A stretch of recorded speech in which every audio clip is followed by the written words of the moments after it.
আপনি রাস্তায় হাঁটছেন বানরের মূর্তি নিয়ে, বানরের সাথে আপনার কি সম্পর্ক? বানরের সাথে বাঙালি সংস্কৃতির কি সম্পর্ক?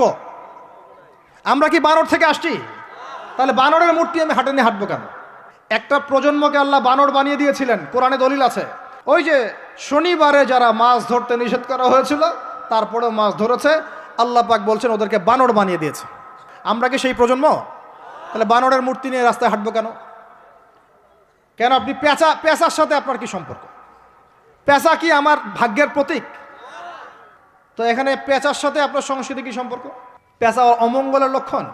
এগুলো কি শুরু করেছি আমরা? এখন কথা হচ্ছে সংস্কৃতি যদি আপনি ভিতরে চোখ দিয়ে দেখেন, দেখবেন টপ টু বটম আপনি ইহুদি খ্রিস্টানদের সংস্কৃতি ফলো করছেন।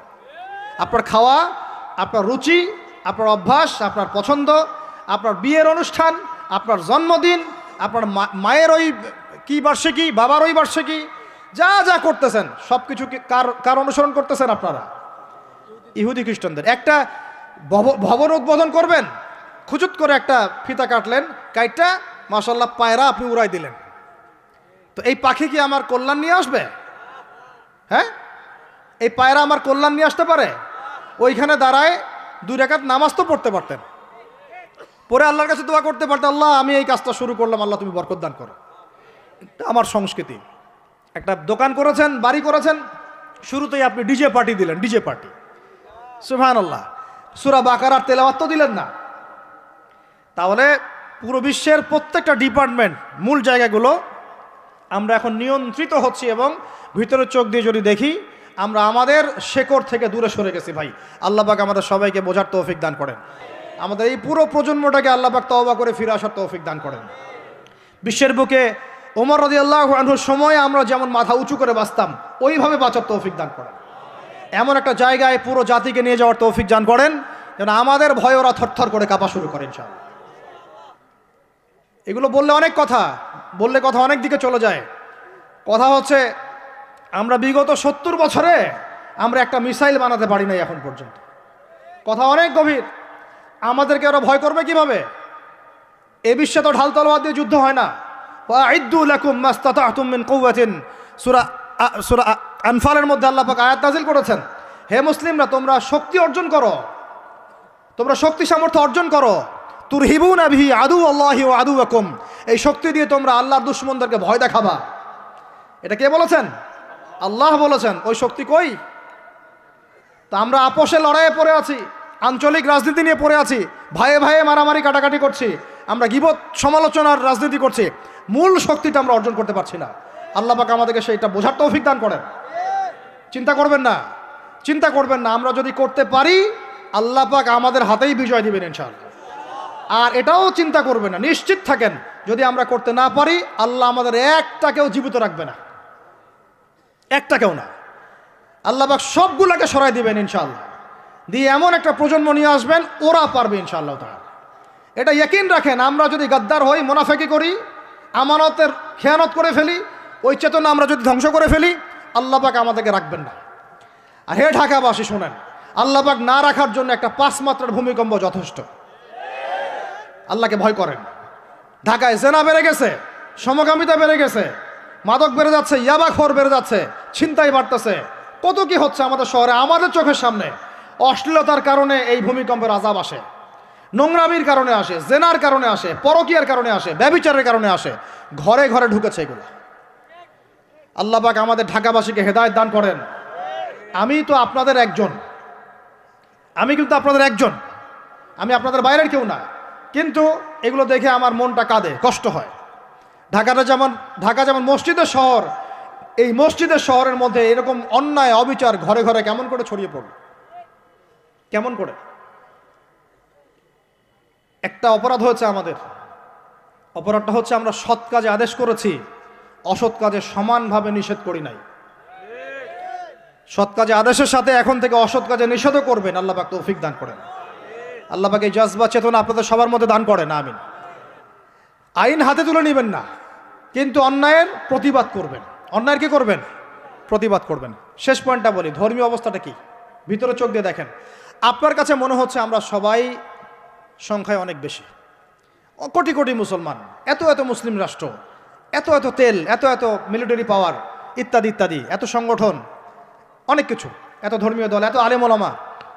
বাস্তবিক অর্থে ভিতরের চোখ দিয়ে যদি আপনি দেখেন, দেখবেন যে আমরা সংখ্যায় বেশি হওয়ার সত্ত্বেও আপোষে অসংখ্য দলে বিভক্ত হয়ে গেছে। যতক্ষণ পর্যন্ত আমরা ইউনাইটেড হচ্ছি না, ধর্মতাত্ত্বিকভাবে একটা জায়গায় আসছি না, একটা জামাআ ফর্ম করছি না, একটা ইমারা কায়েম করছি না, এবং আমাদের মধ্যে একজন আমিরুল মুমিনিন নির্ধারণ করছি না, ততক্ষণ পর্যন্ত আপনি আল্লাহর রাস্তায় দিন ইকামত করতে পারবেন না। এটা আমাদের মূল সমস্যা, মূল গোড়ার সমস্যা। আর এই সমস্যাটাকে আম জনগণ কোনোভাবে উস্কে দিবেন না। আপনারা ওলামায়ে কেরামদের মধ্যে বিভক্তি বাড়াই দিবেন না, উস্কে দিবেন না, অনলাইন গরম করবেন না, চুপ করে থাকবেন। কিছু বলার যদি না থাকে চুপ করে থাকেন, তা বলার দরকার নাই। ওলামায়ে কেরামদেরকে একটা জায়গায় বসতে দেন। তারা যদি একটা জায়গায় বসে, একটা টেবিলে বসে, একে অপরের সাথে মোয়ানাকা করে, চা খায়, সালাম বিনিময় করে, ইনশাআল্লাহ দেখবেন ঐক্য হয়ে গেছে ইনশাআল্লাহ। এবং ওলামায়ে কেরামরা যখন আমাদের রাজনীতিবিদদের সাথে থাকবেন, একটা ঐক্যবদ্ধ শক্তি হবে, তখন দেখবেন রাষ্ট্র, অর্থনীতি, রাজনীতি এবং ধর্মতাত্ত্বিক সব দিক দিয়ে এগিয়ে যাবে ইনশাআল্লাহ। এই জিনিসটার ঘাটতি আছে আমাদের মধ্যে। আমরা অনেক সময় মনে করি ও পলিটিশিয়ানের সাথে আমার চলার দরকার নাই, ও তাগুত, ও কাফের, ও মোশরেক, ও এটা ওইটা। দেখেন, নবী করিম সাল্লাল্লাহু আলাইহি ওয়াসাল্লামকে সবচেয়ে বেশি সাপোর্ট করেছেন তার চাচা আবু তালেব। আবু তালেব মুসলমান হননি শেষ পর্যন্ত। তার বাসাতে তিনি থেকেছেন, বড় হয়েছেন, ব্যবসা করেছেন, চাচাকে কালিমা পড়াতে পারেন নাই, দ্বীনের পথে আনতে পারেন নাই। তাই বলে কি তিনি চাচার সঙ্গ ছেড়ে দিয়েছিলেন? আমরা সবাই নিজেকে আলাদা বিভক্ত মনে করি। নসিহতের মধ্য দিয়ে, সদুপদেশের মধ্য দিয়ে, একটা ভ্রাতৃত্বের বন্ধনের মধ্য দিয়ে। সবাই তো আর খারাপ না রে ভাই, সবাই কি খারাপ? এখানে অনেক অসংখ্য ভালো মানুষ আছেন, প্রত্যেকটা সেক্টরে আছে। আপনার আমার চেয়ে বেশি ইমানদার আছে, আপনি জানেন না। প্রত্যেক ডিপার্টমেন্টে আপনার আমার চেয়ে বড় বড় ইমানদাররা আছে, কিন্তু পরিবেশ পরিস্থিতির কারণে হয়তোবা তারা তাদের ইমানটাকে জাহির করতে পারছে না। আমরা উগ্র হব না, তাদের প্রতি আমরা নসিহত করব, নরম হব, সবর করব, দাওয়াত দিব, এবং তাদেরকেও আমরা আমাদের একটা প্ল্যাটফর্মে আনার চেষ্টা করবো ইনশাআল্লাহ। এভাবে যখন আস্তে আস্তে মেহনতগুলো বাড়তে থাকবে, 10টা বছর দেখেন, 10টা বছর পরে দেখবেন চিত্র পাল্টে গেছে ইনশাআল্লাহ। তবে এই দায়িত্বটা কোনো বক্তার একার নয়, কোনো আলেমের একার নয়, কোনো এমপি সাহেবের একার নয়, মন্ত্রী সাহেবের একার নয়, কোনো সরকার প্রধানের একার নয়। এখানে আপনার আমার সবার ভূমিকা আছে। সবাই যার যার জায়গা থেকে যদি আমরা ভূমিকা পালন করতে ব্যর্থ হই, এগুলো স্বপ্ন থেকে যাবে, কোনোদিন বাস্তবায়ন করতে পারবেন না। সবাই যার যার জায়গা থেকে কাজ যদি ঠিকমতো করি, ইনশাল্লাহ দেখবেন আমরা ওই সোনার বাংলা ঠিকই গঠন করবো ইনশাআল্লাহ। আল্লাহ পাক আমাদের সবাইকে ধর্মীয় অঙ্গনের ভেদাভেদটাকে দূর করার তৌফিক দান করেন। ধর্মীয় অঙ্গনের ভেদাভেদটা সবচেয়ে কালো হয়েছে আমাদের জন্য। ধার্মিকরা যদি একটা জায়গায় থাকতেন, তারা যদি সমাজের মধ্যে এরকম বিভিন্ন দলে দলে বিভক্ত হয়ে আলাদা আলাদা হয়ে না যেতেন, তাহলে দেখতেন আজকে থেকে 40 বছর আগেই বাংলার জমিনে দিন কায়েম হয়ে যেত। আল্লাহ রাব্বুল আলামিন আমাদেরকে ভিতরের চোখ জাগ্রত করার তৌফিক দান করেন। আর যারা স্পষ্ট মুশরিক, স্পষ্ট শিরিক করছে, স্পষ্ট বেদাতি এবং স্পষ্ট মুনাফিক, যারা জালেমের পক্ষ নেয়, ওদের সাথে ঐক্যের কোনো দরকার নাই। ওদেরকে ছাড়াই আমরা চলবো ইনশাআল্লাহ।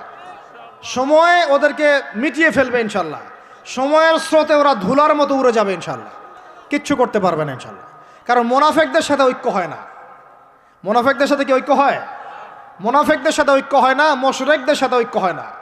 এবং যারা পাক্কা মুশরিক, পাক্কা বেদাতি, তাদের সাথে কিন্তু ঐক্য হয় না। তো এই জিনিসগুলো আমরা অ্যাভয়েড করে মুমিনদের জামাআকে নিয়ে ঐক্যবদ্ধ হয়ে সামনের দিকে এগিয়ে যাব ইনশাআল্লাহ। আল্লাহ পাক আমাদের সমস্ত ওলামায়ে কেরামদেরকে দীর্ঘ নেক হায়াত দারাজ করেন, তাদেরকে এক প্ল্যাটফর্মে বসার তৌফিক দান করেন। আলেম ওলামাদের সাথে আমাদের সরকার প্রধানদের একটা মৈত্রী এবং মিলবন্ধন আল্লাহ পাক দান করেন। উভয়ের ভুল বোঝাবুঝি আল্লাহ পাক দূর করে দেন। উভয়কে আল্লাহ পাক এক টেবিলে বসার তৌফিক দান করেন। আল্লাহ পাক উভয়কে নিয়ে একটা শক্তিশালী রাষ্ট্র গঠনের তৌফিক দান করেন ইনশাআল্লাহ। দেখবেন যদি এভাবে আমরা কাজ করতে পারি। আর আমাদের তরুণদের দায়িত্ব কি?